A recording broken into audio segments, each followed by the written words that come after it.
Tanggal ang angas ni Amen Thompson, pasok na sa semis ang Los Angeles Lakers. MVP mode si LeBron James sa Game 6. Nagpaulan ng 3 si Rui Hachimura. So Western Conference First Round Game 6, Houston Rockets versus Los Angeles Lakers. Well, no KD at Luka pa rin. Heto opening quarter, kumana agad ng 3 si Tari Eason, pero LBJ attack mode agad. Pinagpag si Eason sa painted area.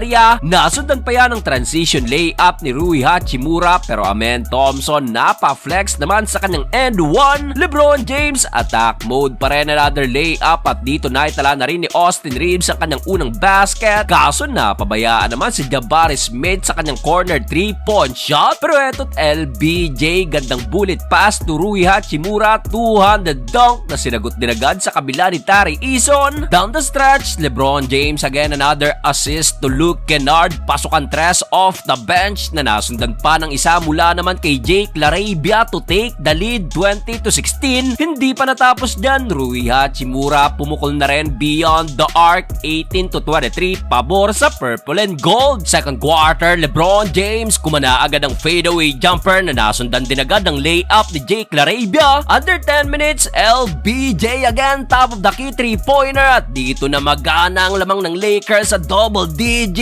Pinagta-timeout na ni Luka ang Houston Rockets. Higpit ng depensa ng Lakers sa ilalim, especially kay Alperen Sengun, at eto't LeBron James na naman another layup with 11 points. Beast mode si Lolo Bron dahil sa 9-0 run. Abante na ng 14 points ang Lakers, 32-18. Will matapos siya, nalibre pa si LaRavia sa kanyang 100 dunk, at eto't LeBron na naman atake in transition. Kulit ni Luka, pinagta-timeout na naman ng Rockets, pero halfway mark nakabawi ng 6-0 run ng Rockets led by Reed Sheppard at Jabari Smith. Napatayo na si Kevin Durant, kaso Austin Reeves to the rescue. Now you see me, now you don't. Reverse pivot, iwan si Alperen Sengun, pero bumawi naman agad sa kabila si Alpi. Kaso hindi pa tapos ang Lakers. Rui Hachimura kumana ng wing 3-pointer at nasundan pa yan ng isa mula na naman kay LBJ na meron ng 18 points. Grabe si Lolo Bron sa first half, 49-31, pabor sa Los Angeles Lakers. Start of the third quarter, hindi pa tapos si LeBron, pasok na naman ng turnaround jumper. Matapos yan, Rui Hachimura pumukol pa ng corner 3-pointer, pero this time ay bawi na ang Rockets mula kay Tari Eason. Pero almost perfect ang nilalaro ng Lakers. LBJ to Ayton and 1. Na-hype na ang buong bench ng Lakers, including itong si Bronny James. Isa pang problema ng Rockets, bukod sa 23-point lead ng Lakers, 4 na rin ang foul ni Jabari Smith. Grabe, akala mo sinumpa ang Rockets sa higpit ng depensa ng Lakers. Abay, halos madurog ang butiki sa board sa daming baldog. Habang sa Lakers, heto Rui Hachimura again another 3-pointer, shooting 4 of 5 beyond the arc. Attack mode din si AR na so far meron ng 15 points, at Marcus Smart grabing butatang binigay kay Tari Eason. Will sa dulo, nakabawi naman ang minira ng Rockets at naibabayan sa 16 points, 55-71. Fourth and final quarter, gandang response ng Lakers, pasok na naman ang 3 ni Rui Hachimura. Matapos yan, LeBron James active pa rin with 24 points. Nangangamoy na, at dito na pailing na si Coach Udoka. Hachimura again, inangat pa ulit yan sa 23-point lead. Well, nakabawi ng back-to-back dunk ang Rockets, pero heto ayaw magkaproblema. Timeout agad si Coach JJ Redick, at heto ang response, LeBron James another layup, at nalibre pa si Smart sa kanyang corner 3-point shot. Well, dito binaon na ng Lakers ang Rockets, at sa huli finally papasok na sa West Semis ang Los Angeles Lakers kalaban ng defending champion na OKC Thunder.